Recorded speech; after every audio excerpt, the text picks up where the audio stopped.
Holy beans. Yeah. Never try it. Hi, my name is Alex. I'm founder of Arappica, the app that helps you to choose right coffee.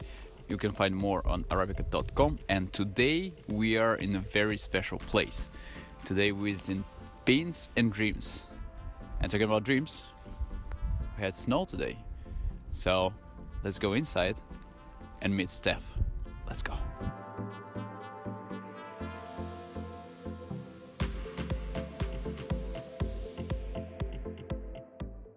My name is Stef.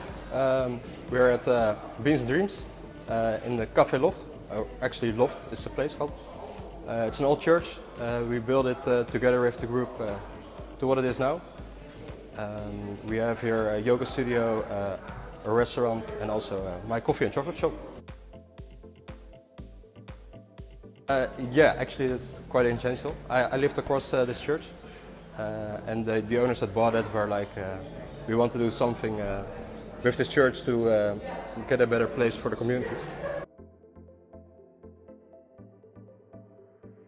Holy beans. You could say so, yeah. My coffee is blessed, yeah. Actually, chocolate is the reason I started traveling to the countries.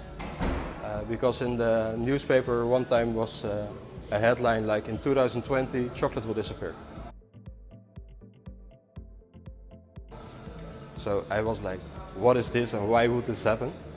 And then I figured out the cacao farmers really have a hard time, but the demand is increasing. So that's when I started investing, like, why is this and how can we improve it? And then I traveled to the countries. So it all actually started with the chocolate. I have been to Kenya and Cameroon for the coffee, and to Nicaragua for the cacao. I traveled to the countries of origin, and I really discovered like the farmers for the cacao, but also for the coffee. They don't really earn that lot, and yeah, it's even slavery is still a thing. So I was like, people need to know more about it. I need to inform the customers that it's still this is happening, and we need to do something about it, and that the prices need to be higher to get them a better price. I studied small business and retail management here in The Hague, and with the studies we went to a coffee company which really focused on the same thing, like where it's coming from and what's the farmer getting paid. What I buy first is actually the machine. I bought this second-hand at a restaurant in Rotterdam. They didn't use the machine anymore, and it was really rusty and old and didn't look great, but it was for a nice price, so I bought it, I think, almost a year before I started. And I started cleaning it and make some new wooden handles and just polishing it to make it look nice again and useful. So that's what I first bought. Actually, when this place was still in build, I was like, I have a lot of time and I want really specific interior. So I just built it myself. All of this, yeah, I built all of this myself. So I started buying the items to build it. And yeah, actually made this in a few months' time.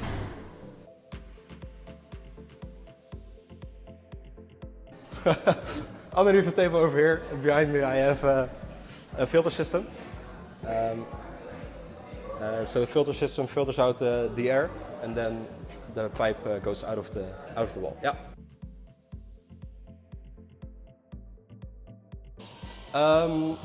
I roast 1 or 2 times a week, and then it's a full day of roasting. How many kilograms?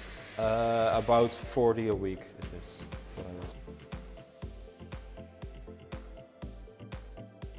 Ooh, really depends on the day. Okay. I can still do like 2 or 3 days without drinking coffee. People are like, how can you do that? Because sometimes I drink like 10 espressos a day. It's like really going like this all the time. A lot of people still ask like, do you have decaf? I always thought, yeah, decaf is no coffee.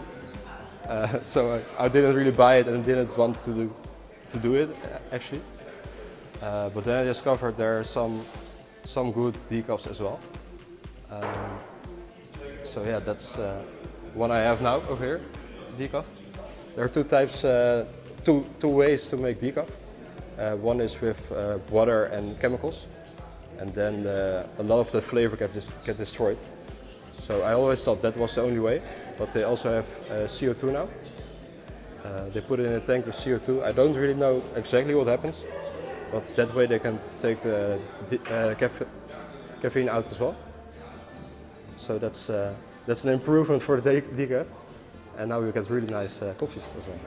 The flavor stays. Well, of course, a little bit gets away, but it's almost the same as normal coffee.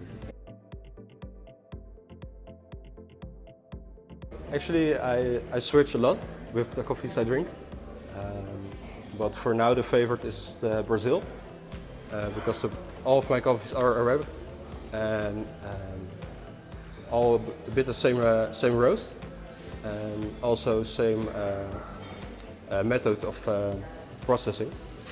But the Brazil is a natural one, so it's dried within the cherries, and it gives it a nice sweet and delicate flavor.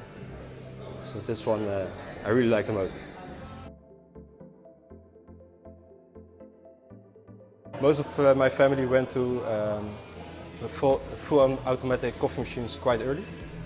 But of course, in the past it was always like filter with a little sugar and salt in the filter coffee.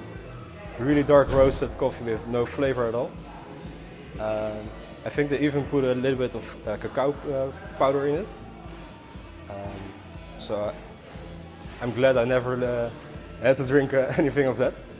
And of course, in the Netherlands we always had the Senseo, which always was a big part of the coffee drinking industry. It's like the sort of filter pads, almost like Nespresso, but then paper filters. You put in a machine as a bottom net, just like Nespresso, but they add like a sort of chemical stuff to get a crema. It's like a fake crema. So it's really terrible coffee. Never try it, I would say. But sadly, a lot of people still use Senseo because it's easy. Yeah, more young people are way more focused on good coffee, traceable coffee, but also like different coffee in filter mostly.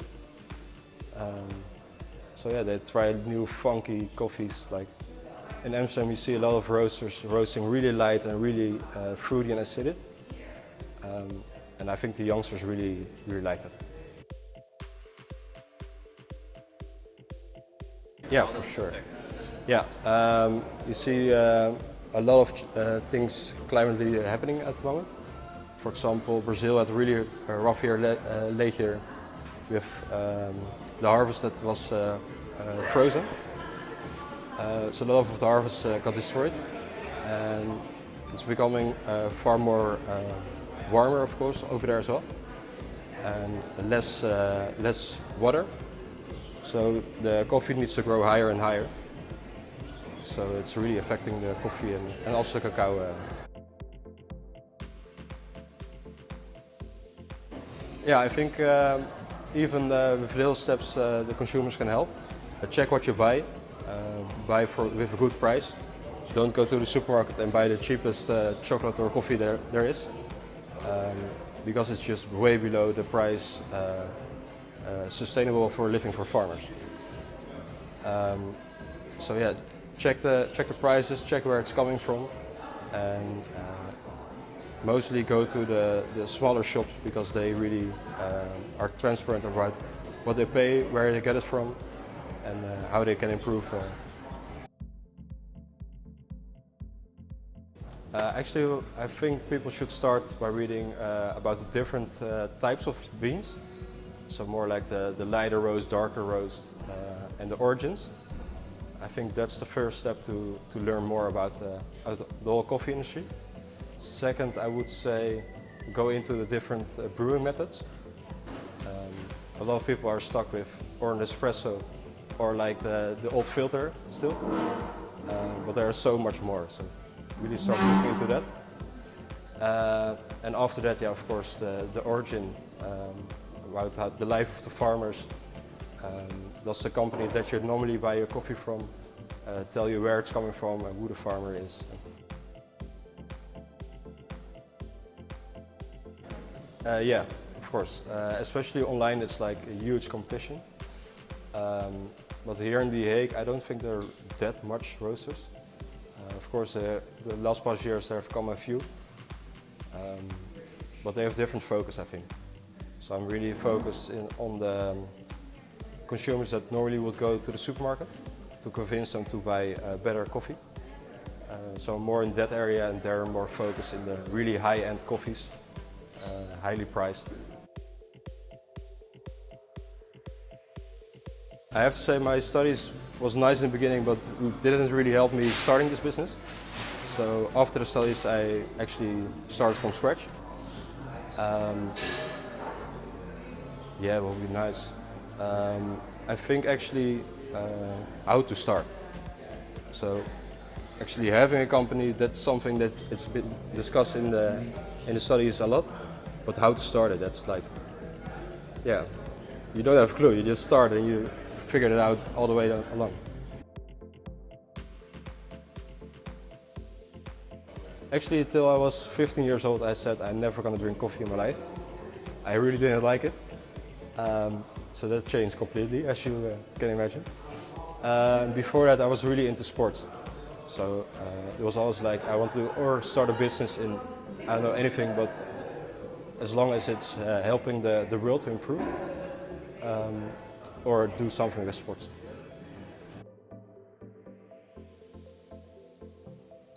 Mostly in the store. I have a lot of regular customers that come in even with their own jars to fill the coffee again. And then they always give me the feedback. I ask for it as well, of course. Also a little bit on my website. And I hope now with the Arappica app as well.